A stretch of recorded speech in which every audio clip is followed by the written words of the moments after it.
Мысалы бұл жерде айтылған ғой мағынасында Қазақстанның жаңағы болашағы осы шақ өткен шақ деген сияқты сол тәуелсіздігіне қатысты және тіліне қатысты сөйтіп айтылған. Көп суреттер әдемі салынған, жақсы салынған, бірақ мағына жағында бас жоқ, аяқ жоқ, мысалы сондай да көп. Бар ішінде бар мықтылар, ол сөз жоқ, мықтылар бар ішінде. Жақсы боялған, мағынасы да келеді кішкене әйтеуір. Сол көп жаңағы бұл жерде мен конкретно не көрген жоқпын қойшы, мағынаға сай келетін. Бұл жерде мақсат негізі техникамен салудың әдемілігімен қоса бір мән беретін болу керек те біздің елге кәдімгідей біздің тарих оқыған болу керек қой кішкене. Онда да дұрыс тарихты оқыған, мысалы тілді біледі. Енді мен өзімнің өтпегеніме не істеп жатқан жоқпын, өйткені менде өте дұрыс салынған жоқ, оны мойындаймын. Мына жай көрмеге өтпегенге де өтпе жоқ, сөзсіз оны. Ең бастысы участиеде қояды дейді орыстар. Просто менікінде мағынасы болды да, мысалы біздің руналық жаңағы күлтеген жазуындағы әріптер болып, ол қай жақтан шыққан, Алтай жағында тұрды, мысалы тарих түсінетін адам, мысалы Алтай жағында тұрды, сол руналық жазу түркі әлемінің бесігі дейді ғой.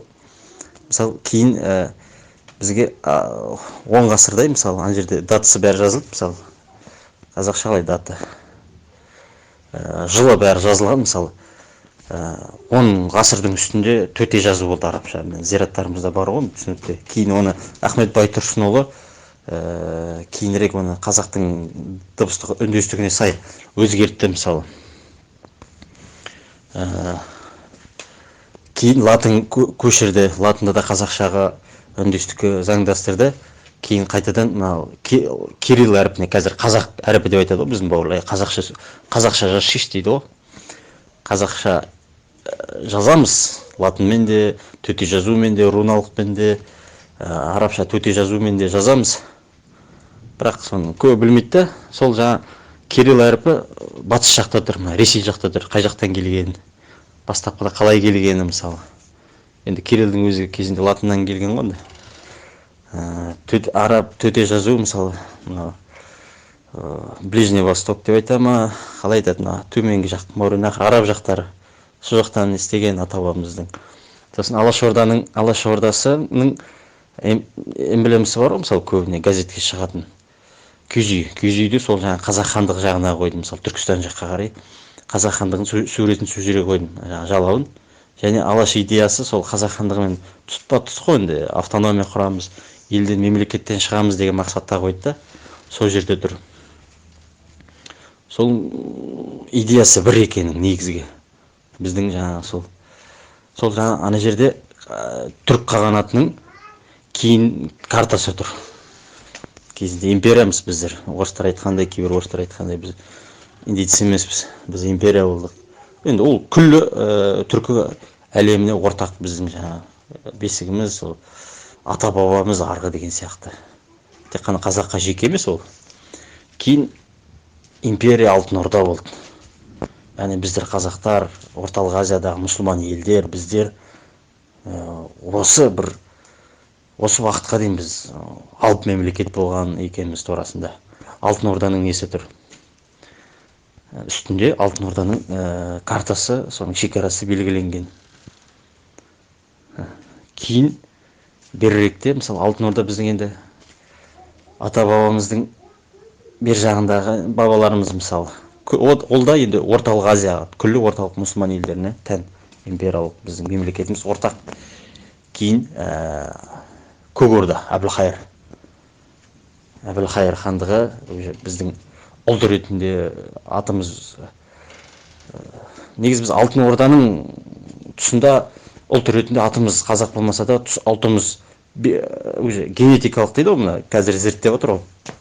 Біздің қанымыз уже ұлы жүз болсын, орта жүз болсын, кіші жүз болсын, қай ру болсын, біздің генетикамыз қалыптаса бастаған сол уақытта. Алтын Орданың Тұрсын хан уақыты ма, мысалы. Алтын Орда уақытында қалыптаса бастаған. Біз коренной дейді орысша айтқанда. Датовый коренной қалыптаса бастағанбыз. Ол уақытта геніміз, қанымыз қалыптаса бастаған, дініміз қалыптаса бастаған, основной мұсылманшылық. Біз сонда айтамыз, содан айтамыз, біз қазақ болмай тұрып мұсылман болып қойғанбыз деп. Кейін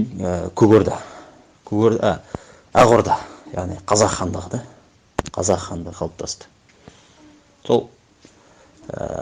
Сосын Қазақстанның қазіргі біз, өзіміздің қазіргіміз, болашағымыз. Қазақстанның картасы тұр үстінде. Ақ Орда тұр. Ақ Ордада бізге тегінен тек Ақ Орда деп қоймаған, онда тарихы бар. Қазақстан, қазақ тілі тұр. Қазақстанның картасы тұр. Яғни өткен шақ пен бүгінгі шақ және болашақ шама келгенше суреттелген соның ішінде. Сосын біздің болашағымыз неде екені жоғарында көрсетілген. Ғылымда, яғни ғылымның эмблемалары тұрған жерде, астында, үстінде. Яғни біз ғылыммен арқылы біздің осы ата-бабамыздың тек соңғы бір 2 ғасырда біз мұсылман, орталық Азияда мұсылман елдер әлсіреп кеткеніміз.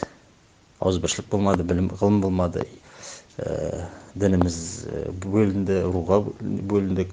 Ру негізі керек еді, бірақ дұрыс пайдалану керек еді. Ру біздің тегіміз, бірақ асыра сілтеп пайдаланды. Сол сияқты дінді де дұрыс пайдаланбады, дұрыс білмеді деген сияқты. Ол енді бөлек, көрші елдерін айдап салу. Бірақ оған дейін біздің бабамыз, соңғы біздің қазір 2 ғасыр санамағанда біздің бабамыз, ата-бабамыз мықты болғанда. Орталық Азиядағы бүкіл халық мұсылмандары мықты болған.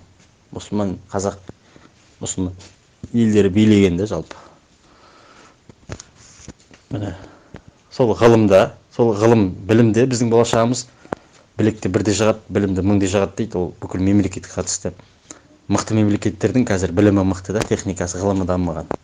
Бірақ енді сол ғылым білімді ұстап қалу үшін, адам болу үшін иман керек та.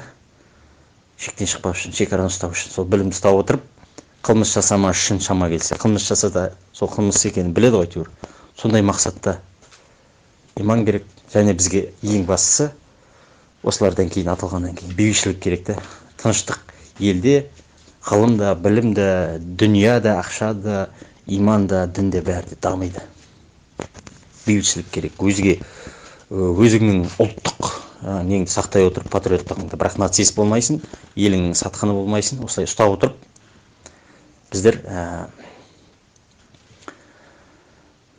басқа ұлттарда да не істемей, құқын шектемей, оларды басымызға мінгізбей, немесе таптамай, достықта өз халқымыздың арамыздағы ұлттарды сыйлай отырып, көрші елдерді сыйлай отырып, бірақ сонымен қатар білімімізді, күшімізді сөйтіп арттыру керекпіз де. Солай. Менің өте нашар салған суретімде осының барлығы шама келсе бейнеленген. Енді қазір кейбір нәрселерді ұмытып кеткен шығармын, әлде қарап толыққанды айтуға болады.